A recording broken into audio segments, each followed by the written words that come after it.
श्री स्वामी समर्थ. माझ्या चॅनलमध्ये तुमचे स्वागत आहे. ज्या व्यक्तीला वाटत असेल आपण जीवनामध्ये हरलो, तर ही गोष्ट फक्त तुमच्यासाठी आहे. एकेकाळी खूप मोठा आणि नामवंत राजा होता. त्या राजाला भेटण्यासाठी खूप दुरून दुरून व्यक्ती येत असत. असंच एका दूर देशावरून एक माणूस आला होता. त्या व्यक्तीने राजाला काही गिफ्ट द्यावे म्हणून एक दगड आणला आणि तो राजाला दिला. राजाला या अगोदर असं गिफ्ट कोणीच दिलं नव्हतं.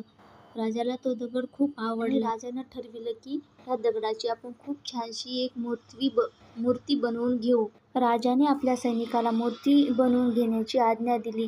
तो शिपाई एका मूर्ती कारागिराकडे गेला आणि मूर्ती बनवण्यास सांगितले आणि म्हणाला, जो कोणी कारागीर ह्या दगडाची सुंदर अशी 10 दिवसाच्या आत मूर्ती बनवून देईल, त्याला राजा सोन्याच्या मोहरा देणार आहेत. मग ह्या कारागिराने मूर्ती बनवण्यासाठी ह्या दगडावर घाव घालायला सुरुवात केली.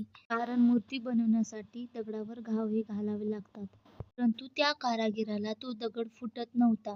कारागिराने त्या दगडावर इतके घाव घातले तरी पण हा दगडाचा एक तुकडाही फुटायला नव्हता. तो दगड अजिबात फुटत नव्हता. कारागीर अक्षरशः कंटाळून गेला आणि तो दगड त्याने ठेवून दिला. नंतर तो शिपाई आला आणि त्याने विचारले, तू का मूर्ती बनवली नाहीस? तो कारागीर म्हणला की माझ्याच्यानं हे होत नाही. मी प्रयत्न करूनही मला हा दगडच फुटत नाहीये. मग त्या शिपायाने दुसऱ्या कारागिराकडे दगड न्यायचे ठरवले आणि त्या कारागिरास मूर्ती बनविण्यास सांगितले. त्या दुसऱ्या कारागिराने एक घाव घालताच हा दगड फुटला आणि त्याची छानशी मूर्ती बनवली. ती छानशी मूर्ती राजाला खूप आवडली आणि राजाने त्या कारागिरास खूप साऱ्या मोहरा दिल्या. तो शिपाई विचार करत होता, पहिल्या कारागिराने एक जर घाव त्यावर घातला असता तर त्या मोहरा त्या पहिल्या कारागिराला भेटणार होत्या. त्याने फक्त अजून एकदाच प्रयत्न करायला हवे होते.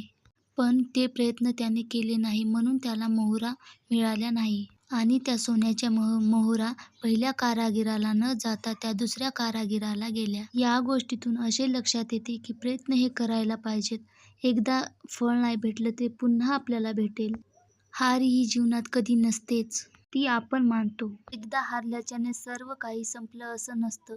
आपण पुन्हा प्रयत्न करायला पाहिजे आणि पुन्हा प्रयत्नाने यश हे मिळणारच आहे, ही गोष्ट लक्षात घ्यावी आणि पुन्हा कामाला लागावं आणि पुन्हा आपलं यश हे आपल्या हातात घ्यावं.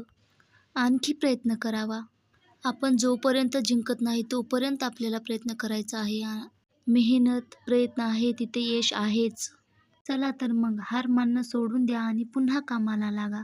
माझा व्हिडिओ आवडल्यास सबस्क्राईब करायला विसरू नका.